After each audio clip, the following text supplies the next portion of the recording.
रंग नवे प्रेमाचे भाग 14. सौरभने सियाशी लग्नाला होकार दिला. काय? सिया बोलली.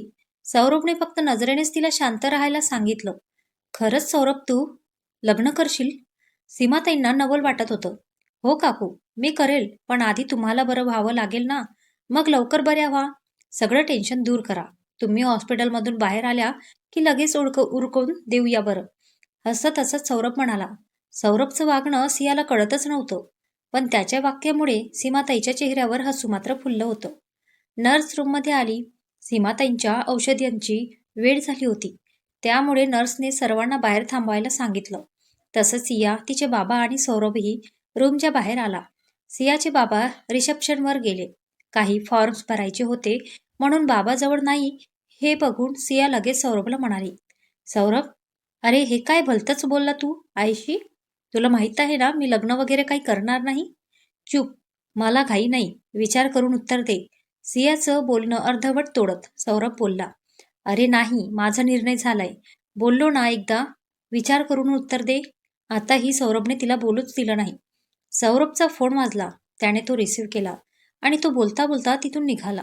अरे सौरभ, सौरभ, सिया बोलतच राहिली, पण सौरभ तिचं न ऐकताच तिथून निघून गेला. काय झालं याला? असं का विचित्र वागतोय आणि असा का बोलला तो एकदम? सिया सौरभच्या वागण्याचा विचार करत होती. सौरभला ऋषिकेशचा फोन आला होता. सौरभने इथलं सर्व परिस्थिती ऋषिकेशला सांगितली. सियाच्या आईला हार्ट अटॅक आला हे ऐकून ऋषिकेश खूप दुःखी झाला. अजून 2 दिवस तू तिथे थांब, असं ऋषिकेशने सौरभला सांगितलं आणि फोन ठेवला. सिया गेली तेव्हापासून ऋषिकेशचं लक्षच कुठे लागत नव्हतं. तिची त्याला इतकी सवय झाली होती की सर्व ठिकाणी तिचेच भास होत होते. ऋषिकेशला ऑफिसमध्ये जायचं होतं म्हणून तो नाश्त्यासाठी टेबलाजवळ आला. रुधिरा आणि सुरेशराव देखील तिथे हजर होते. त्याने त्यांच्याकडे बघितलं. सगळं वातावरण एकदम शांत होतं. त्याला वाटलं की त्याच्या डिवोर्सच्या निर्णयामुळे रुधिरा डॅड त्याच्यावर चिडले असतील. ते बोलणार नाही त्याच्याशी. पण घरातील वातावरण नेहमी सारखंच होतं. ना डॅडने ओरडाओरड केली आणि नाही रुधिराने कसली फुसफुस केली. तिघांनीही नाश्ता केला आणि जो तो आपल्या कामाला निघून गेला. सुरेशराव त्यांच्या मित्राकडे, रुधिरा कॉलेजला तर ऋषिकेश ऑफिसला आला. ऑफिसमध्ये आल्यावर ऋषिकेश त्यांच्या कॅबिनमध्ये गेला. त्याने त्याचा कोट काढून खुर्चीला टांगला आणि काम करण्यासाठी तो खुर्चीवर बसला. हातात फाईल घेतली आणि लगेच त्याचं लक्ष सियाच्या कॅबिनकडे गेलं. ती त्याला फाईल वाचत असलेली दिसली. सिया इथे?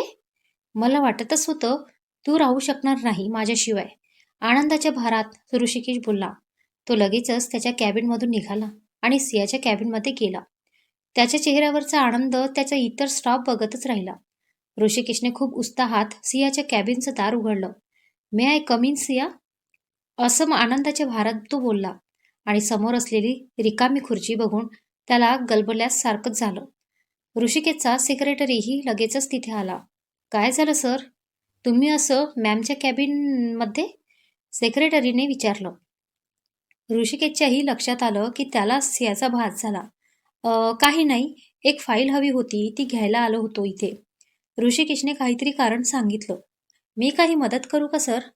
नाही, नको तू जा, मी शोधेल, ऋषिकेश म्हणाला. ओके सर, सेक्रेटरी म्हणाल्या. सेक्रेटरी तिथून गेला. ऋषिकेश कॅबिनमध्ये आला. त्याला सियाची खूपच आठवण येत होती. ऋषिकेशने सियाच्या खुर्चीवरून हात फिरवला. ती ज्या टेबलावर बाप्पाची मूर्ती होती, ऋषिकेशने त्या मूर्तीलाही स्पर्श केला. सियाच्या कॅबिनमध्ये ऋषिकेशला खूप अस्वस्थ वाटत होतं. तो खिडकीजवळ आला आणि बाहेर बघू लागला. गाडीच्या पार्किंगमध्ये सिया उभी असलेली त्याला दिसली. सिया, यस, आता खरंच आली आहे ही, असं म्हणून ऋषिकेश कॅबिनमधून घाईघाईने बाहेर पडला आणि खाली पार्किंगमध्ये आला. त्याने इकडे तिकडे बघितलं तर सिया कुठेच नव्हती. ऋषिकेशला कळतच नव्हतं त्याला हे काय होतंय. त्याचं डोकं दुखायला लागलं.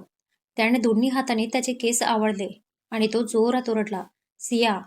ऋषिकेशचा आवाज ऐकताच तिथला वॉचमॅन धावतच ऋषिकेशकडे आला. क्या हुआ साहब, आप चिल्लाए क्यों? वॉचमॅनचा आवाज आल्यावर ऋषिकेश भानावर आला. नहीं कुछ नहीं, तबीयत ठीक नहीं लग रही थी, घर जा रहा हूँ, ऊपर जाकर मेरी कार की चाबी लेकर आओ, ऋषिकेश म्हणाला. वॉचमॅनने चावी आणून दिली.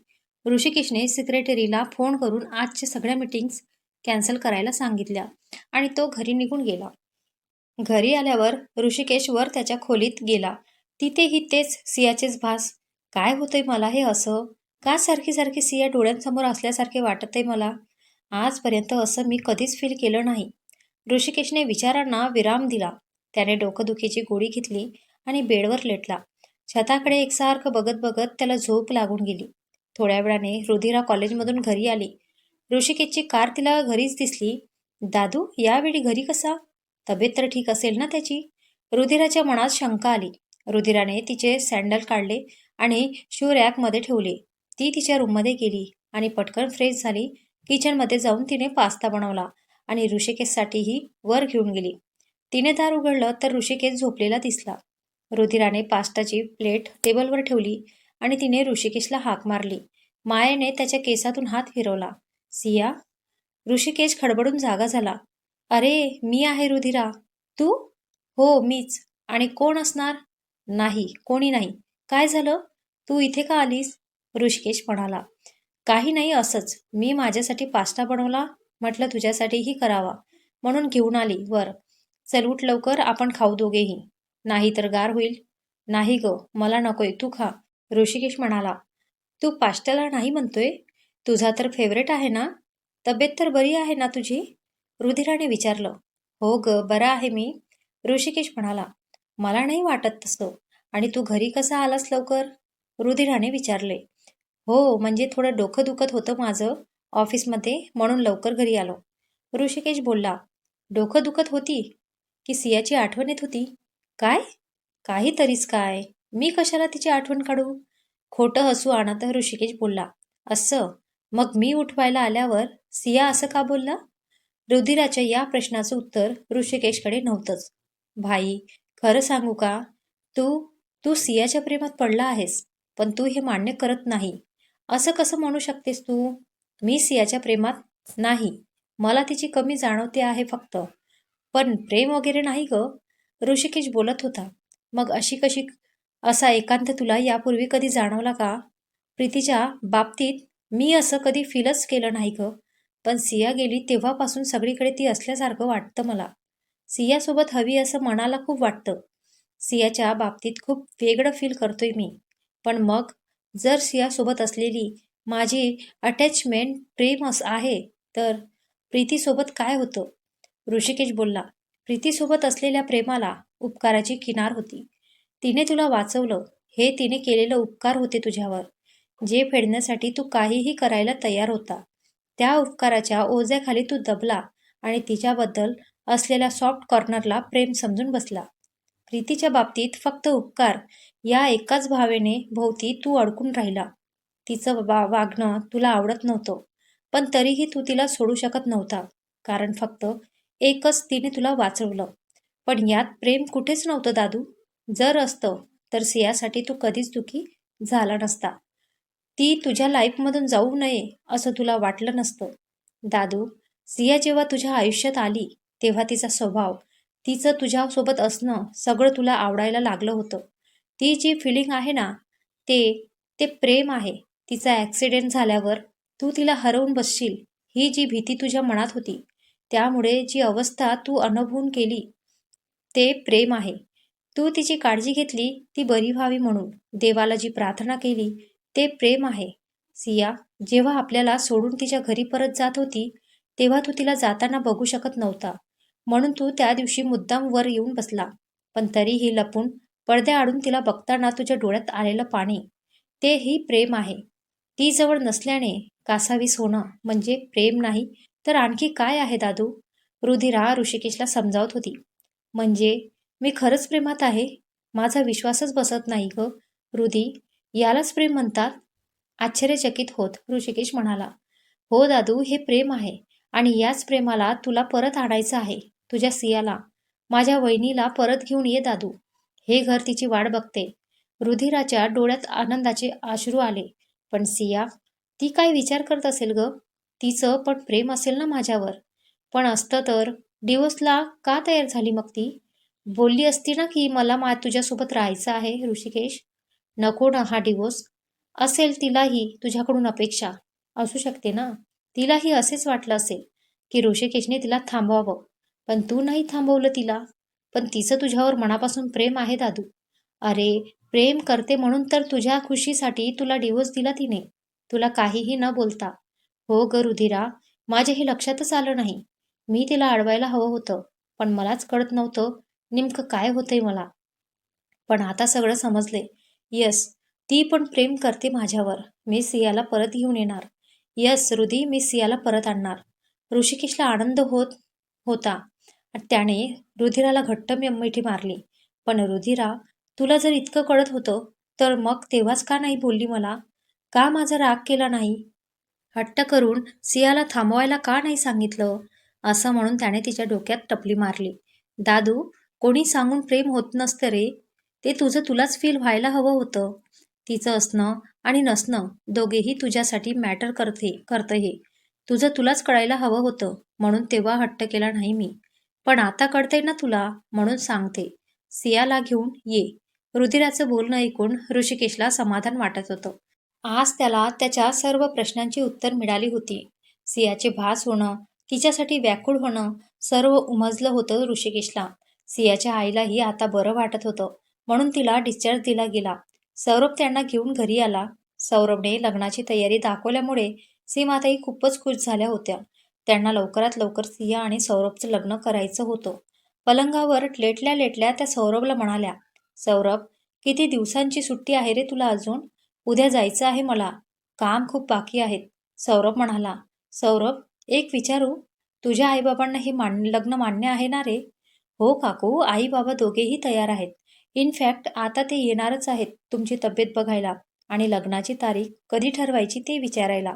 सौरभ म्हणाला, हे एक बरं झालं. मग आता तू ऑफिसला जाशील तर 15 दिवसांची सुट्टी घेऊनच ये. म्हणजे आपण पुढच्या हप्त्यातच तुमचं लग्न लावून देऊ. सीमाताई म्हणाल्या, आई, अगं इतकी घाई का करते तू? तू बरी तर हो आधी. सिया बोलली, मी बरीच आहे ग.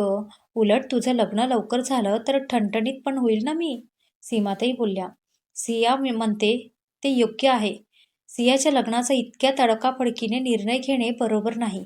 सियाचे वडील म्हणाले, नाही, यावेळी मी काही म्हणजे काही ऐकून घेणार नाही कोणाचं. त्या ऋषिकेशने माझ्या मुलीला नकारलं. मला त्याला दाखवून द्यायचं आहे की माझ्या मुलीचा नवरा होण्याची त्याची लायकीच नव्हती. सीमाताई रागात बोलत होत्या. ते काही नाही सौरभ, तू उद्या सुट्टीचा अर्ज करून परत ये इथे. सीमाताई सौरभला म्हणाल्या, ठीक आहे काकू, मी उद्या सुट्टीचा अर्ज करून देतो. फक्त तुम्ही शांत राहा आणि तब्येत सुधारा. सौरभ म्हणाला. सौरभच्या या वाक्याचा सियाला खूपच राग आला आणि ती तोऱ्यातच वर तिच्या रूममध्ये निघून गेली. सियाला राग आला हे सौरभच्याही लक्षात आलं. काकू, मी सियाला भेटून येऊ का? सौरभने सीमाताईकडे परवानगी मागितली. हो हो, जा ना, भेटून ये तू. सौरभ सियाला भेटायला वर गेला. सियाच्या बाबांना सीमाताईंना समजवायचे होतं, पण त्या काही ऐकून घेण्याच्या मनस्थितीत नाही हे त्यांना समजलं, म्हणून त्यांनी विषय टाळला. सौरभ सियाच्या रूममध्ये आला. सिया खिडकीजवळ उभी होती. सिया, मी आत येऊ? सौरभ म्हणाला. सियाला सौरभचा राग आला होता, म्हणून ती काही बोलली नाही. सौरभ तिच्याजवळ आला. सिया, मला माहीत आहे तुला माझा राग येतोय, पण तू शांत डोक्याने विचार कर. यात चुकीचं काही नाही. कधी ना कधी तुला लग्न करावंच लागेल. मग दुसऱ्या कोणाशी करण्यापेक्षा माझ्याशी लग्न केलं तर काय वाईट? पण मला लग्नच करायचं नाही. त्याचं काय? सिया म्हणाली. का? का करायचं नाही तुला लग्न? प्रेम करतेस का कोणावर? ऋषिकेशवर? नाही, माझं ऋषिकेशवर प्रेम नाही. त्याचा आणि माझा संबंध कधीच संपला. सिया म्हणाली. मग तर आपल्या लग्नात कसलीच अडचण नाही. येतो मी सिया आता, लवकरच भेटू. तू तयार हो मनाने माझी मिसेस होण्यासाठी. सौरभ हसत हसत बोलला आणि तिथून निघून गेला. सौरभ, अरे, सिया बोलली, पण सौरभ थांबलाच नाही. सिया शांत होती, पण पुढच्या क्षणी जे घडलं ते कुणीच अपेक्षित नव्हतं. पुढच्या भागात मोठा ट्विस्ट आहे. तो मिस करायचा नसेल तर आत्ताच लाईक करा आणि चॅनलला सबस्क्राईब करा. भेटूया पुढील भागात. धन्यवाद.